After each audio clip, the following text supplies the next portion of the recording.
केन्द्रापड़ा जिला राजकनिका ब्लॉक अंतर्गत पणसंगठ ग्रामर ऋषिकेश दास घरे गतकाली विलंबित रात्रि में इलेक्ट्रिक सर्ट सर्किट जोगो तांकर 3 बखरा बासगृह सहित निजर जीवन जीविका कर चलुथिबा ग्रोसरी दुकान जो लक्षाधिक टंकार राशन सामग्री सहित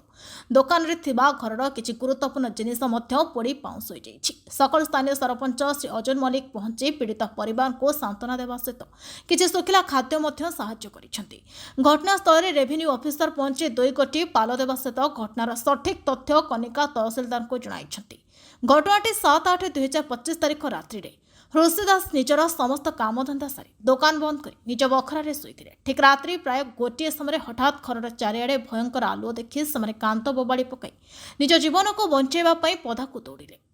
सेमानक चित्कार शुणी पाख पड़ोशी उठिथिले मध्य सेमाने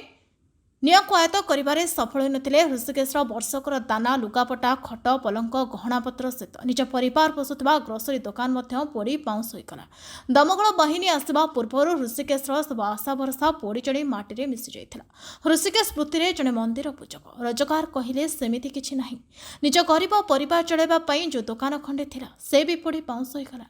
तार बंचार सब रास्ता बंद होइगला। एभली परिस्थिति रे केमिति परिवार चलिबे खाइबे कौन एसबू कथा भावी ऋषिकेश आखिरू लुह ढालुछि। ऋषिकेश विपद समय केन्द्रापड़ा जिलापाल महोदय तांको परिवार को किछि आर्थिक सहायता जोगाई दियंतु बोली पणसंगठ ग्रामर जनसाधारण निवेदन करिसेंति।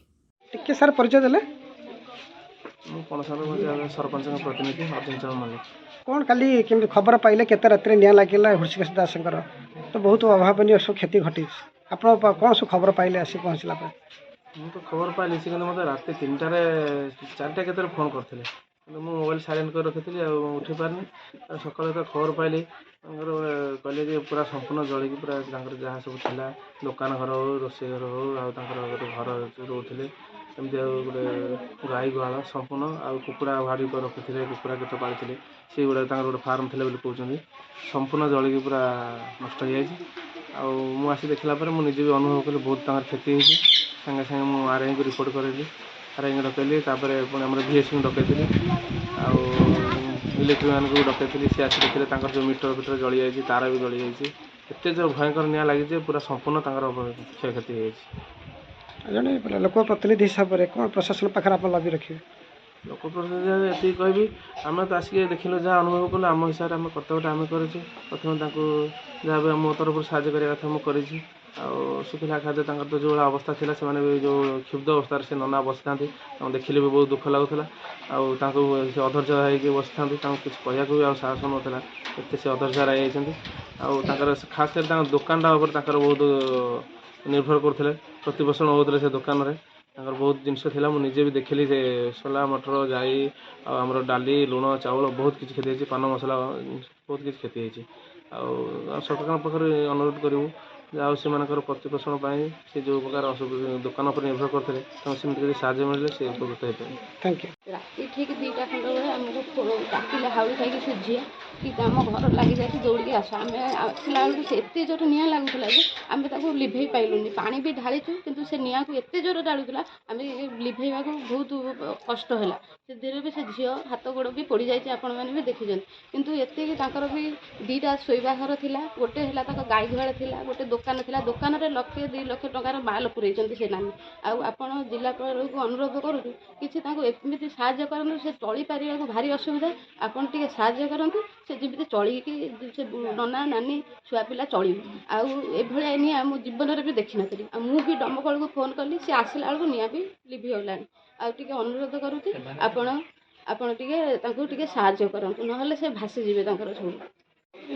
ମୋ ନାଁ ସୁନେଲି ଦାସ। କ'ଣ କେମିତି ନିଆଁ ଲାଗିଲା ଏଠି ଋଷିକେଶ ଦାସଙ୍କର? ନିଆଁ ଲାଗିଲା ମୋତେ ଆସିକି ଆମେ ଦେଖିଲୁ ରାତି 2ଟା ସେତେବେଳକୁ ହେଲାଣି 2ଟା ହେଲା ପରେ ସିଏ ମାନେ ଉଠିକି ପୁରା କରି ସେ ମାନେ ଅବସ୍ଥାରେ ସେ ନାହାନ୍ତି ସେ ଯେଉଁ ମାନେ ଲୋକ ଆମେ ଯେତେ କହିଲୁ ଆସିକି ଦେଖିଲା ପରେ ଛାତ ବାଟେ ଯିବା ଆସିବା କରୁଛନ୍ତି ଏତେ ଜୋର ଜଳୁଛି ଯେ ତାଙ୍କ ମାନେ ରାସ୍ତାରେ ବି ଲୋକ ଠିଆ ହେଇ ପାରୁନାହାନ୍ତି। ଏଠୁ କ'ଣ କରିବା ପାଣି ଫାଣି ଭଲ ମନ୍ଦ ଛାଟିଲେ ଆମର ବି ସବୁ ଭାଇମାନେ ସବୁ ଆସିଥିଲେ ଦୌଡ଼ା ଧାପଡ଼ା ହେଇକି ଆମ ପାଖ ପଡ଼ିଛି ଯେତିକି ଥିଲେ ସବୁ ଆସିଲେ ସାହାଯ୍ୟ କରିବା ପାଇଁ ସିଏ ବି ଲାଇନ୍ ତାର ଏମିତି ଛିଣ୍ଡିକି ପଡ଼ିଲା ଯେ ଡରେ କେହି ଗଲେନି। ଆଉ ତ ଏମିତି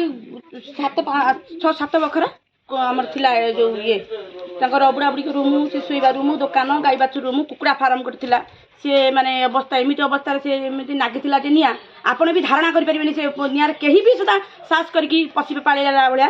ନାହାନ୍ତି ଏଠି ଆଉ ମୁଁ ଏତିକି ଅନୁରୋଧ କରୁଛି ଯେମିତି ସୁରକ୍ଷିତ ରହିବେ ଆମର ଏଇ ଇଏ ଟିକେ କରିବେ ଆଉ କ'ଣ କହିବି ଇଏ ସିଏ ଆମର ଯେଉଁ ଆମ ଘର ଲୋକ ହେବେ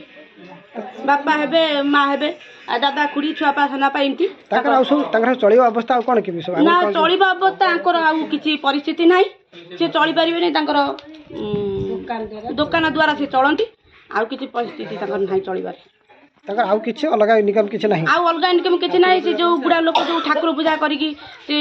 ଇଏ କରିକି ଚଳୁଛନ୍ତି ସେଇଥିରେ କ'ଣ ସେ ଚଳିପାରିବେ ତାଙ୍କ ସଂସାର ସେ ପୋଷି ପାରିବେ ତାଙ୍କର 4-5ଟା ଛୁଆ ହେଲେଣି ରହିଲେଣି ନାତି ନାତୁଣୀ ଭଲ ମନ୍ଦ ତାଙ୍କର ଅଛି ସେ ସେଇଥିରେ ପୋଷେଇକି କେବେ ରହିପାରିବେନି ଦୋକାନ କେତେ ମାଲ ଥିଲା ବୋଲି ଆଶା କରୁଛନ୍ତି ଦୋକାନରେ ପ୍ରବଳ ସାର ମାଲ ଥିଲା ଆଉ ଭୂଷା ମାଲ ଦୋକାନ ଜାଣିଥିବେ ଏଡ଼ୁ ଜେର ପାନ୍ତ ସବୁ ଥିବ ଆଉ ସେଇ ସବୁ ଏଇ ଅବସ୍ଥା ଆଉ ସେ ଦୋକାନ ପାଇଁ ସେ ପାଗଳି ହେଇଯାଉଛନ୍ତି ଆପଣ ଟିକେ ଇଏ କରିକି ଛୁଆ ପିଲା କେମିତି ରହିବେ ସୁରକ୍ଷିତ ରହିବେ ସେ ସେଇ ଇଏରେ ପ୍ରଶାସନକୁ କ'ଣ କହିବେ ଏ ସମ୍ପର୍କରେ ସେଇ ଜିଲ୍ଲାପାଳକୁ କହିବେ ଆମକୁ ଟିକେ ସାହାଯ୍ୟ ସମ୍ମତି କରିନେ ଆମେ ଟିକେ ତାଙ୍କ ପାଇଁ ବି ଧନ୍ୟବାଦ ଆଉ ତାଙ୍କୁ ଧନ୍ୟବାଦ କରି କହୁଛୁ ଏତିକି ସେ କହିବେ ଜିଲ୍ଲାପାଳକୁ ଆମର କେନ୍ଦ୍ରାପଡ଼ା ଡିଷ୍ଟ୍ରିକ୍ଟ ଏତିକି ଅନୁରୋଧ କହୁଛୁ ଟିକେ ସାହାଯ୍ୟ ଆମକୁ କରିବେ ଏତେ ଯେ ନିଆଁ ଲାଗିଥିଲା କି ଆମେ ଘରୁ ବି ବାହାରି ପାରୁନଥିଲୁ ତାପରେ ମାନେ ଆମେ ଏମିତି ଅବସ୍ଥାରେ ବହୁତ ଜୋର ଆମେ ମା ଝିଅ ମାନେ ସମସ୍ତେ ମାନେ ପାଣି ଟଳାଟଳି କରି ପାଣି ନଲା ସମୟରେ ବହୁତ ଜୋର ଲାଗିଲା ସମସ୍ତେ ଯାହା ବାହାରକୁ ପଳେଇଥିଲା ଆମେ ମା ଝିଅ 4 ଜଣ ଘରେ ରହିଯାଇଥିଲୁ ତାପରେ ବି ଆମେ ମାନେ ବାହାରି ନ ପାରି ଆମେ ଭାବିଲୁ କି ଆମେ ଆଉ ବଞ୍ଚିବୁନୁ ବୋଲି ତାପରେ ଆମ କକା ମାନେ ଆମକୁ ବହୁତ ମାନେ ଇଏରେ ଡାକି ଡୁକି ନେଇ ଛାତ ଉପରେ ନେଇକି ମାନେ ଗଲେ ସମୟରେ ମୋ ହାତ ମୋ 2 ହାତ ବହୁତ ଫୁଟୁକା ହେଇଯାଇଥିଲା ଏବଂ ମୋ ମା ମାନେ ତାପରେ ଆମ ଦାଦା ମାନେ ଆମକୁ ଛାତ ପଟେ ନେଇ ଆମେ ସେମାନେ ଛାତ ଡେଇଁକି ଓହ୍ଲେଇଛୁ ତାପରେ ମାନେ ଏତେ ନିଆଁ ଲାଗିଲା କି ଆମ ଦୋକାନ ବି ପୋଡ଼ିଗଲା ଦୋକାନ ମାନେ ମୋ ବୋଉ ଦୋକାନ ହିଁ ଚଳୁଥିଲା ନହେଲେ ଆଉ କୋଉଥିରେ ଚଳି ପାରୁନଥିଲା ମୋ ବୋଉ ମାନେ ଏତେ କାନ୍ଦୁଛି କହିବାର କଥା ବି ନାହିଁ କ'ଣ ମା କହିବ ପ୍ରଶାସନକୁ କ'ଣ କହିବ ମାନେ କ'ଣ କହିବି ଏଇଭଳିଆ ତ ମାନେ ଦୁର୍ଘଟଣାରେ ଆମେ ମାନେ ବହୁତ କଷ୍ଟରେ ଚଳାଚଳି କରୁଛୁ ଏବେ ଆମ ଲାଇନ୍ ବି ନାହିଁ ଏମିତିରେ ବିନା ଲାଇନ୍ ଆମେ ମାନେ ଛୋଟ ଛୁଆ ମାନେ ଆମ ଘରେ ବହୁତ ଅଛନ୍ତି ସେମାନେ ମାନେ କେତେ କଷ୍ଟରେ ରହିଛନ୍ତି ଆମେ ମାନେ କେବଳ ଜାଣିଛୁ ଯଦି ଆପଣ କିଛି ସାହାଯ୍ୟ କରିପାରିବେ ତାହେଲେ କରନ୍ତୁ କେନ୍ଦ୍ରାପଡ଼ା ଜିଲ୍ଲାପାଳଙ୍କୁ ମୁଁ ମାନେ ଏତିକି ଅନୁରୋଧ ମାଗୁଛି କି ଆମ ଦୋକାନ ମାନେ ଯେତିକି ଜିନିଷ ଥିଲା ପୋଡ଼ି ପାଡ଼ିଗଲା ଯଦି କିଛି ସାହାଯ୍ୟ କରିବେ ତାହେଲେ ଆମେ କିଛି ମାନେ ବଞ୍ଚି ପାରନ୍ତୁ ନହେଲେ ଆମ ପାଖରେ କିଛି ସେମିତି ମାନେ ସମର୍ଥ ନାହିଁ ବଞ୍ଚିବାର ରାଜକନିକାରୁ ପ୍ରଣୟ ନାୟକ ରିପୋର୍ଟ ମହକ ନ୍ୟୁଜ୍।